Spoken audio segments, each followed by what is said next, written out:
Swastiastu, Pak Gon. Terima kasih atas waktu sudah bersedia menerima Tiangnya untuk hari ini.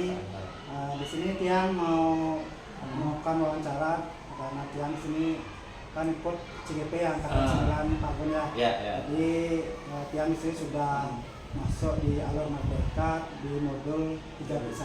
Ya. Mau selesai ya. Sekarang, jadi di sini saya dapat tugas untuk melakukan wawancara kepada beberapa pimpinan atau kepala satuan pendidikan untuk melakukan wawancara terkait pengambilan keputusan tentang dilema ITK atau rujukan moral yang berkaitan dengan nilai-nilai kebajikan yang universal. Pak Gon ya. Jadi di sini ada beberapa pertanyaan yang ingin yang akan sampaikan. Dan langsung saja yang Pak Gon ya. Untuk yang pertama Pak Gon, selama ini bagaimana Anda dapat mengidentifikasi kasus-kasus yang merupakan dilema etika atau bujukan moral? Dilema etika atau bujuk moral untuk mengidentifikasinya. Nah, kalau dari dilema etika kan harus mengetahui itu berarti antara benar, moral benar kan gitu kan ya. Nah, di situ mungkin kita agak dilema sedikit. Di sisi lain ini benar menurut kita, kalau dari sudut pandang lain itu juga benar kayak gitu ya. Nah, itu kita harus identifikasi dengan baik, dengan bijaksana kan gitu ya. Selanjutnya bujuk moral itu kan antara benar dan salah. Nah, itu harus kita bersikap tegas kayak gitu ya. Nah, sesuai dengan moral, kebijakan universal. Nah, kalau benar ya benar gitu kan, kalau salah ya kita harus berani itu bilang salah ya. Itu sih kita harus tegas sih mengambil keputusannya. Jadi seperti itu Pak Gon ya, berarti untuk yang apa namanya dilema etika itu kan nanti Pak Gon nanti harus pertimbangan dengan harus kita matang ya, tidak bisa dari ngambil sepihak itu. Harus dari kacamata dua arah lah. Dari itu. pihak sini bagaimana, pihak sana bagaimana, harus kita pertimbangkan juga kayak gitu. Kalau bujuk moral tuh kalau udah salah ya salah gitu, harus tegas kita. Ya, kemudian yang kedua Pak Gon, selama ini bagaimana Pak Gon menjalankan pengambilan keputusan di sekolah, terutama untuk kasus-kasus di mana ada dua kepentingan yang sama-sama benar atau sama-sama mengandung nilai kebajikan. Nah, itu kalau sama-sama benar, sama-sama mengandung nilai kebajikan, ya kita harus kumpulkan fakta-faktanya. Pertama, kita identifikasi fakta-fakta yang berkaitan dengan hal itu. Kita cari sumber-sumber informasi untuk menguatkan keputusan kita. Jadi kita itu mengambil keputusan berdasarkan fakta-fakta, bukan hanya sifat subjektif kayak gitu ya. Kita harus objektif. Kemudian keputusan itu kita harus lihat juga siapa fakta, kita lihat juga dari nilai kebajikan universal tersebut, dan pastinya harus pertimbangkan keputusan nanti harus berpihak pada murid, dan kita harus bertanggung jawab dengan konsekuensi dalam pengambilan keputusan tersebut. Oke, nanti untuk identifikasi kasus-kasus tersebut kita mana lebih kumpulkan fakta-fakta yang lebih objektif ya, seperti itu Pak Gon ya. Bukan hanya bernilai subjektif aja. Baru kita dekat sama dia, itu kita pilih, bukan itu. Kita harus kumpulkan fakta-fakta dulu. Jadi intinya di sini kan mengutamakan kepentingan dari siswa, berpihak pada murid. Terima kasih Pak Gon. Terus untuk selanjutnya, kemudian langkah-langkah atau prosedur seperti apa yang biasanya Pak Gon lakukan selama ini? Prosedurnya pertama, setelah kita mengumpulkan fakta-fakta, ya misalnya kita antara memilih buku gitu kan misalnya. Kalau saya kan baru nih kepala sekolah di sini, ya banyak dagang buku datang kayak gitu kan. Pertama ya kita kumpulkan fakta-faktanya, mana yang berpihak pada murid, isi materi dari buku-buku tersebut yang sesuai dengan kurikulum, dengan kondisi zaman sekarang murid gitu kan. Kita harus kumpulkan dulu fakta-faktanya, ya walaupun itu sudah rekanan, sudah langganan ibaratnya kan, tetap kita harus sesuaikan dengan kebutuhan murid. Jika ada misalnya pembanding, lebih baik kita bandingkan fakta-fakta mana yang lebih bagus ya kan, kita kemudian kita remukkan atau rapatkan dengan anggota guru kayak gitu kan ya, kita rapatkan mana yang lebih baik. Kita minta pendapat juga ya dari guru-guru, kemudian siapa yang terlibat dalam hal tersebut, kemudian analisis yang mana yang baik ya, yang cocok, itu kita bisa mengambilkan keputusan kayak gitu.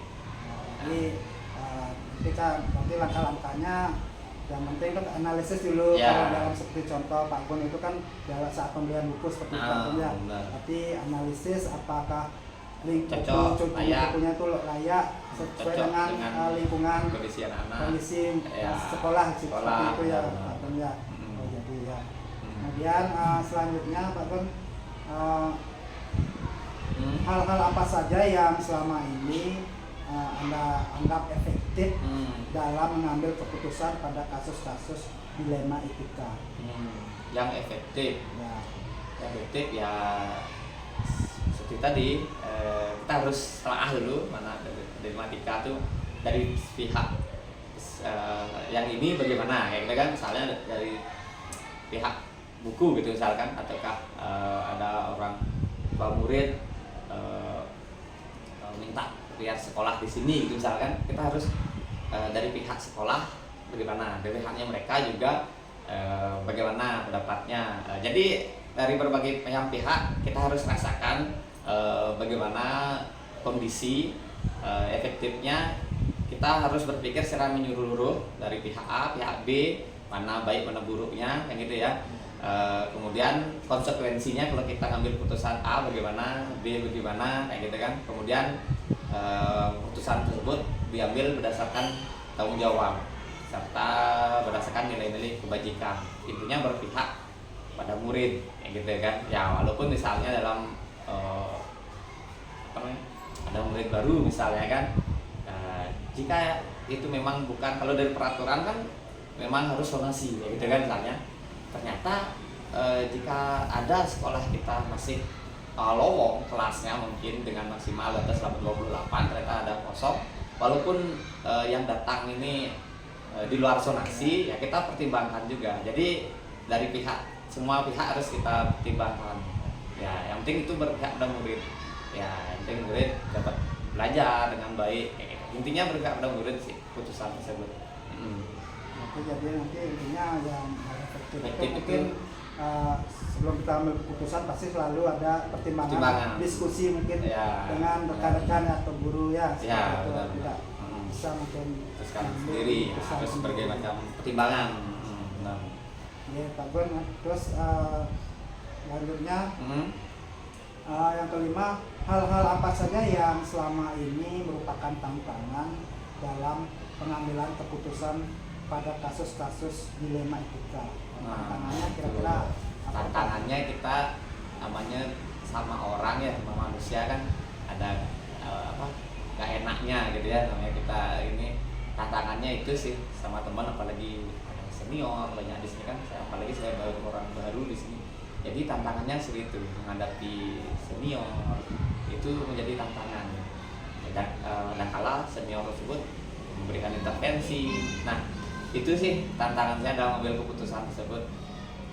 Banyak kita harus berpikir secara jernih, tenang, dengan ketenangan hati. Lalu kita bisa, kalau mendengarkan kata-kata intervensi bagus sih masukan-masukan tersebut, tapi kan kita harus pilah-pilah juga pertimbangkan. Nah di sana sih tantangannya untuk memilah mana yang baik, mana yang buruk, bagaimana konsekuensi kedepannya untuk masa jangka panjang, bagaimana untuk kebaikan kembali, untuk kebaikan murid bagaimana. Nah di situ menjadi tantangannya kita memilah masukan-masukan tersebut. Itu jadi tantangannya. Ya mungkin seperti itu Pak, ya tantangannya. Mungkin saya banyak harus perlu pengalaman dari Pak Gun. Pak Gun sudah lebih dahulu nih. Ini karena saya baru sih, karena baru di sini, jadi kita harus pertimbangkan lah juga masukan dari senior gitu ya. Ya. Itu sih. Kemudian Pak Gon, selanjutnya apakah Anda memiliki sebuah tata kala atau jadwal tertentu yang di dalamnya dapat sebuah penyelesaian kasus dilema etika? Kemudian apakah Anda langsung menyelesaikan di tempat atau memiliki sebuah jadwal untuk menyelesaikannya? Bentuk atau prosedur yang seperti apa yang Anda jalankan? Kalau jadwal, nah ini tergantung kasusnya. Kalau kasusnya tersebut urgent, mendesak, ya kita harus ngambil putusan saat itu juga, tapi dengan pertimbangannya yang tadi. Tapi kalau memang putusannya tidak terlalu urgent, biasanya kita jadwalkan pada saat rapat, kita buatkan rapat dewan guru kayak gitu. Ya, itu sih, nggak ada sih jadwal yang pasti. Tapi intinya kalau memang itu ya ada situasi ya, situasinya memang menyeluruh, kompleks, itu harus kita jadwalkan, buatkan rapat. Berarti tergantung dari kasus ya, kasusnya bagaimana ya. Kalau memang urgent penyelesaiannya ya harus kita putuskan. Tapi dengan pertimbangan, dengan tenang juga ya, dengan hati yang tenang, ya itu sih. Kemudian adakah seseorang atau faktor-faktor apa yang selama ini mempermudah atau membantu Anda dalam pengambilan keputusan dalam kasus-kasus dilema etika? Ya, pastinya ada. Ya, pertama tuh faktor kontribusi dari teman-teman keluarga besar di sini 17 jutaan, dari komite, dari dinas juga, gitu kan. Jadi banyaklah yang terlibat dalam mengambil keputusan tersebut. Jadi kita sebagai pemimpin satuan pendidikan tersebut ya memilih dari pertimbangan A, B, C. Nah, seperti itu. Jadi banyak yang terlibat tadi ya pertanyaannya ya. Banyak yang terlibat. Tapi kita sebagai pimpinan kita menentukan dari konsekuensi pertimbangan tersebut. Berarti banyak elemen pihak yang bisa nanti membantu Pak Gon dalam mengambil keputusan, ya perlu pertimbangan dari pihak kalakan guru ataupun dari komite dan sebagainya seperti itu Pak. Makalnya contoh ini kan saya baru dapat pembangunan gedung, ya tentunya kita harus ajak tetangga kayak gitu kan, kepala lingkungan, kemudian sekolah-sekolah terdekat, orang tua murid, komite, jadi banyak yang terlibat. Kalau sendiri nggak mungkin bisa jadi sekolah segini kayak gitu ya. Ya Pak Gon, yang terakhir Pak Gon, dari semua hal yang telah disampaikan, pembelajaran apa yang dapat Anda petik dari pengalaman Anda mengambil keputusan dilema etika? Pembelajarannya dalam mengambil keputusan itu pernah saya ngambil keputusan dengan rasa berusuh gitu kan, tidak ada pertimbangan, jadi hasilnya nggak bagus kayak gitu. Jadi pembelajarannya walaupun ini urgent, tetap kita harus kalau dalam guru menggerak itu ada apa, standing stop tuh, mindfulness ya, dengan tenang, hati yang tenang. Kalau kita berasa berusuh, nanti hasilnya nggak akan baik.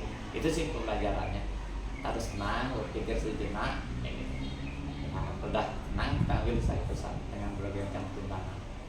Ya itu jam terbang aja sih. Memang di awal kita kan apalagi masih muda kayak gitu kan, jadi adalah rasa-rasa ya greget gitu kan, ingin cepat, tapi perlu kita pertimbangkan.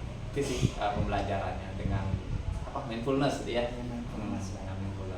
Ya, berarti mengambil keputusan itu harus dengan pikiran yang tenang ya. Jadi kita harus sering-sering mindfulness ya, dengan teknik stop untuk lebih tenang lebih bijak dalam mengambil keputusan seperti itu Pak Gon ya.